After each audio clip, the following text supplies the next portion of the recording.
Alright, welcome ulit sa Bunja Gaming.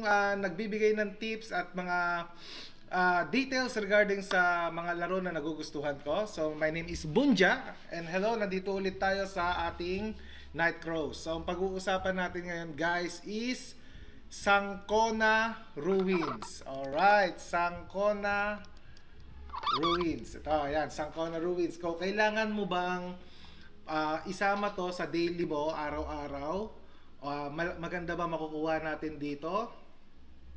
At isa pa, mahalaga ba tong Sangkona Ruins sa mga naglalaro or nag-i-start pa lang maglaro ng Night Crows? Okay, so ngayon guys, ipapaliwanag ko sa inyo, i-detail ko sa inyo kung anong meron dito sa Sangkona Ruins.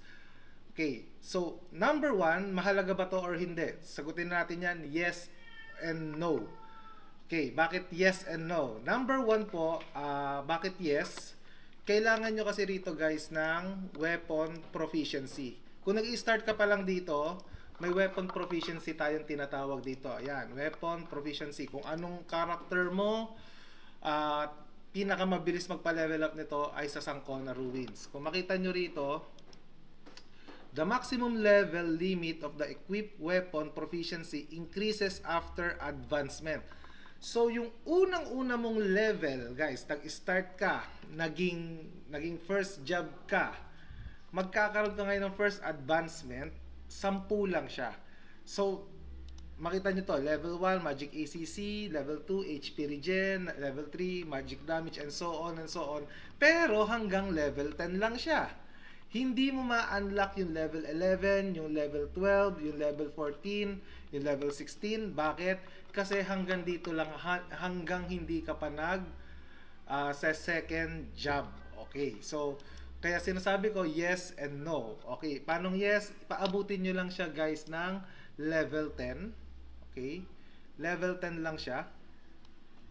Then after that, kung hindi pa ka nag-second job, para sa akin po, opinion ko lang to, wag nyo nang gawin yung Sangkona Ruins daily. Kasi number one, sayang lang sa oras.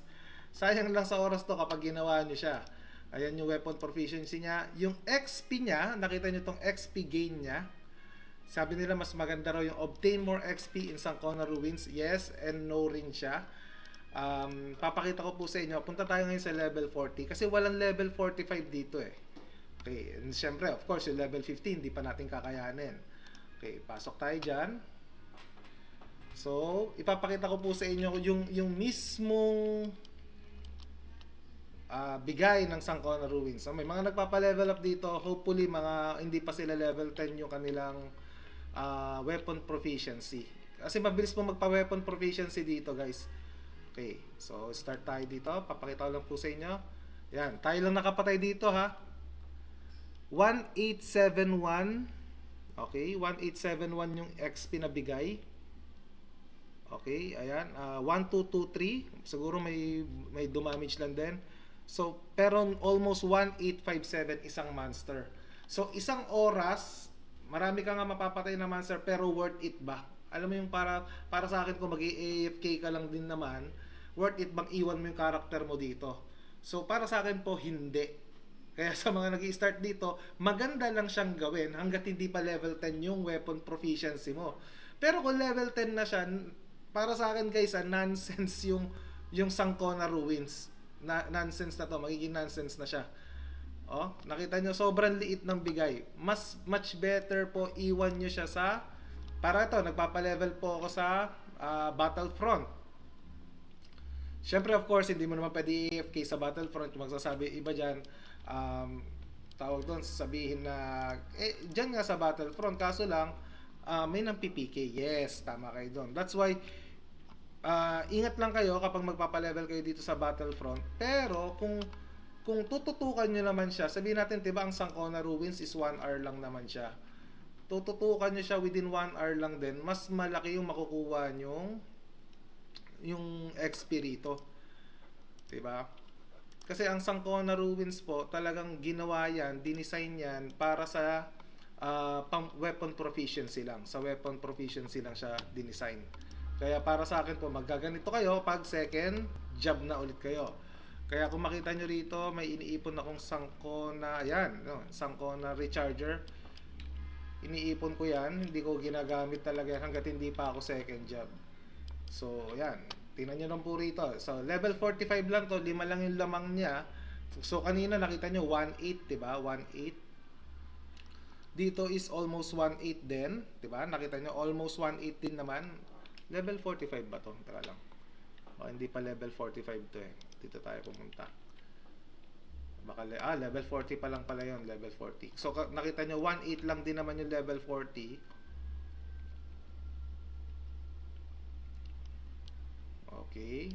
So, for example, dito natin siya iwan. Yan, this is level 45 guys. Ako level 46 na ako eh.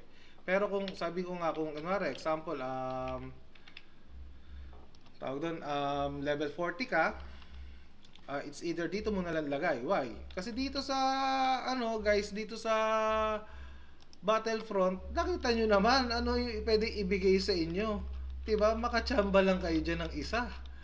O isang high seal, o tapos yung lost gear niya, o 'di ba makachamba lang kayo ng isa diyan. Panalo na kayo.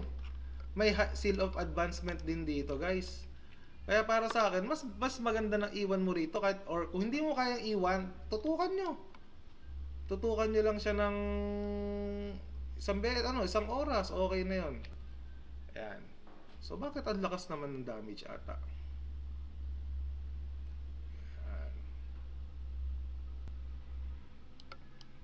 Yung damage sa akin dito.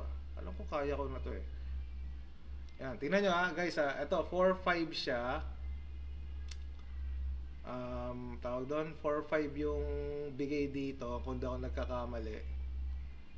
Ayan, 4,000 pala, 4,051 ang bigay dito.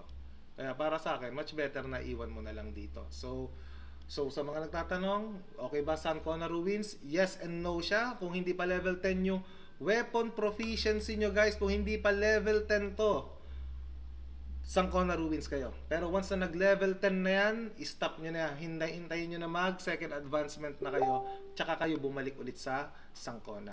So with that, sana nakatulong ulit ako guys. This is Bunja. Please like and subscribe. Gusto ko mag-stream talaga nito. Kaso lang ang kailangan talaga na subscriber is 500 subscriber guys. Para magkaroon tayo ng coupon. Tapos tayo lang din yung, alam mo yung parang mag-enjoy tayo. Let's enjoy the game. Let's enjoy the community. Yung coupon makakatulong to para sa atin para mas lumakas tayo. So with that, thank you and maraming salamat po.